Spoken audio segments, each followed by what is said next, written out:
Hi guys, well this week we're going to be taking a look at two GTX 980 Ti's. So both cards are from GIGABYTE, and we have the G1 Gaming and then the Xtreme Gaming. Now the G1 Gaming arrived on the scene in June 2015, and then the Xtreme kind of hit the scene at the very end of 2015, just a matter of weeks ago. So between these two cars there is very little to separate them. They are very similar in their design. But it is to those subtle differences today that we're going to be kind of looking at them and putting them under the spotlight. So both our 980 Ti's come with custom cooling courtesy of GIGABYTE's well-known WindForce solution with that triple fan design. And on top of that, both cards also benefit from a factory overclock to squeeze even more performance out of your games. Now both cards are obviously priced differently. The G1 Gaming is $569 in the UK, $620 in the US, whereas the Xtreme Gaming is $629 in the UK, $689 in the US. So, you know, the Xtreme Gaming is slightly more expensive, and today obviously we're going to be kind of seeing whether there is much of a difference between these two cards and really seeing what separates them.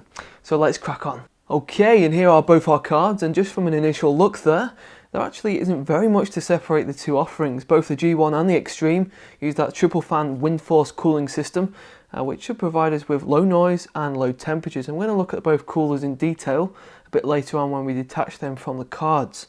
But from a styling perspective, you know, both cards look appealing to the eye. They feature quite an aggressive, classy type of design, but they aren't over the top and flamboyant. Using that neutral colour scheme, both cards should fit in well with most systems if your objective there is to kind of pair things up.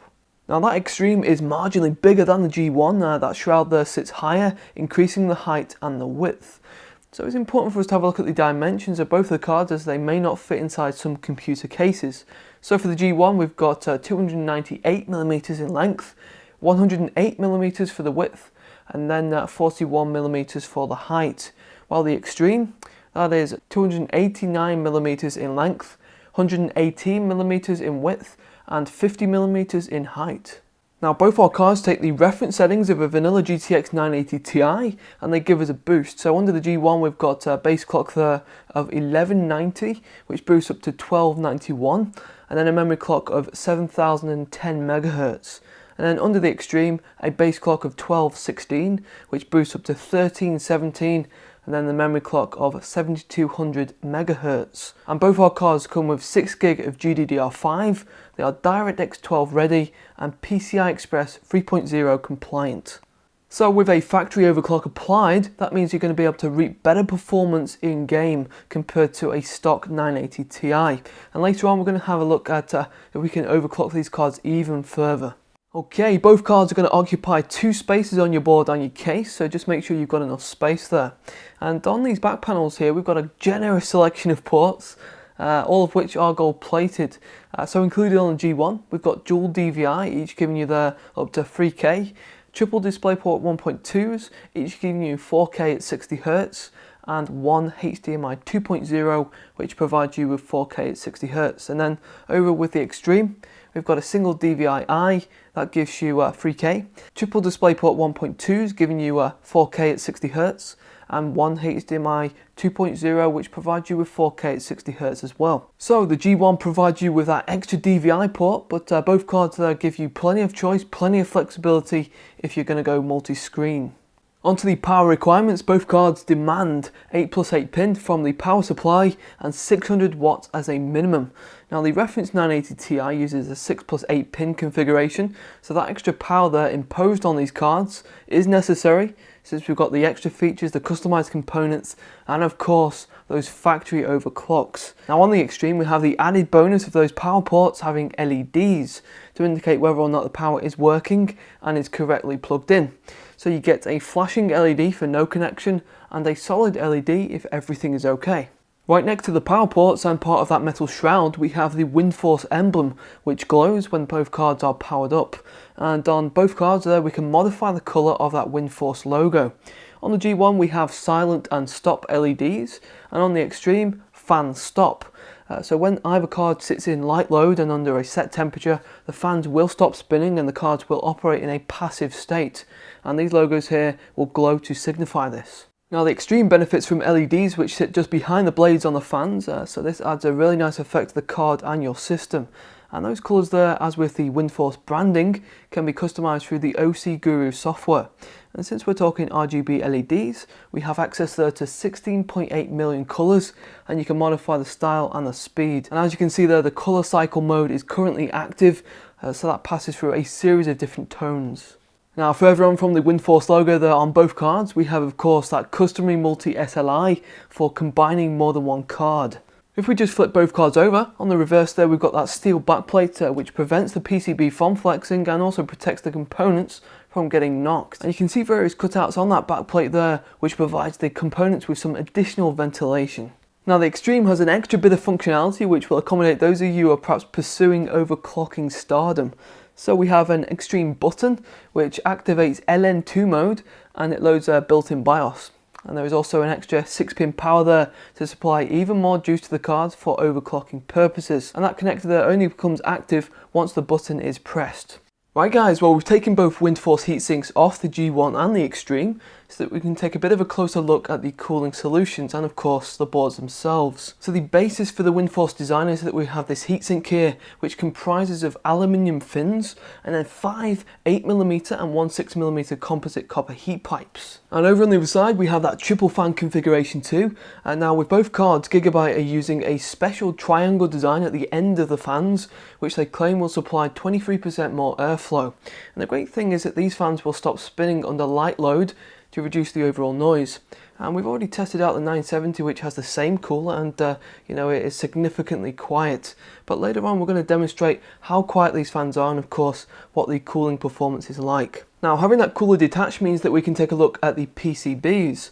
Now the difference between the G1 and the Xtreme is that in this department the G1 has ultra durable components which, while retaining excellent attributes, aren't as resilient as the Xtreme, which delivers Titan X grade chokes and caps. And the Xtreme also uses what Gigabyte term an aerospace grade PCB coating. So you're going to be protected against humidity, extreme temperatures and water cooling leaks. So the Xtreme is probably more geared towards overclockers. Now the G1 uses an 8-phase power design and the Xtreme a 14-phase design. So just from that, you know that with the Xtreme, you're getting a platform there which has all the ingredients for pushing this card to its absolute limits. So at the very heart of both of these cards, of course, we have that GM200 GPU with its 28nm process. So we get the 2816 CUDA cores for both the G1 and the Xtreme. And Gigabyte has nudged the clock speed there on that GPU by 20% on the G1 and then 22% with the Xtreme. So you know that's quite a nice and substantial boost from the reference design, which should provide us with some better performance in game. And next we are going to take a look at some quick benchmarks for each card, guys, to give you guys a bit of an idea of what you can expect in terms of the performance. So for the games we are going to be testing out Dirt Rally, Tomb Raider, Star Wars Battlefront and The Witcher 3. And so for each of these games we're dealing here with high-end graphics cards, so let's run 4K resolution. And if you're planning to use a lower resolution than 4K, then whatever results we get in a moment, you'll be able to beat. And also guys, towards the end of the test, we're going to show you what the temperatures are like when these cards are maxed out. And we're also going to do a sound test while we're in game to give you guys a bit of an idea of the noise levels from them WindForce coolers.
Right guys, well we're still in The Witcher 3, as you can see there, and we are using the G1 Gaming, and I'm just going to get my microphone as close to those cooling fans as possible while we are still in game, just to give you guys a bit of an idea of the noise levels.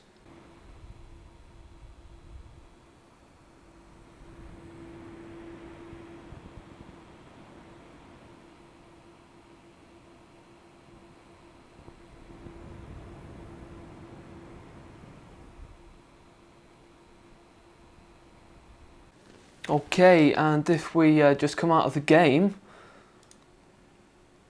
it's going to show you the temperatures. So we've got GPU Z here giving us the max reading. So there you go, that's 70 degrees. That is what it's maxed out on for the G1 Gaming.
Right guys, well with the extreme gaming, we're still in The Witcher 3 and here are the noise levels.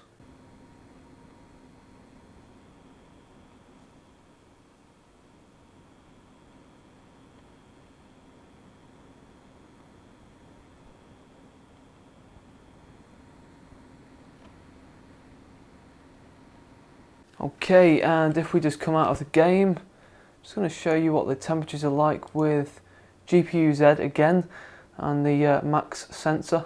There we go, GPU temperature 66, so this one is slightly cooler. Alright guys, well there you have it, two exceptionally fast GTX 980 Ti's courtesy of Gigabyte. And I think it's pretty obvious that with either card you're getting an outstanding graphics card here. You know, both cards hit the nail on the head there with those key attributes which make a graphics card good. You know, we've got the styling, the cooling, the low noise and the performance. But it is inevitable that we're going to get the following question, you know, which card out of these two should I go for? Well, that really depends, you know. For example, do you need the RGB lighting? Do you need advanced LN2 support?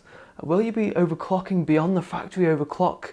And if the answer to those questions is no, then the G1 Gaming is kind of the ideal choice. It's going to fit the bill perfectly and it should be somewhat cheaper in price.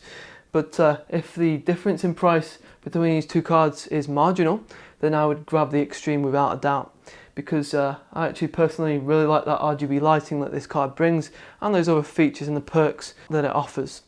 But you know, it all comes down to whether they would be of any use.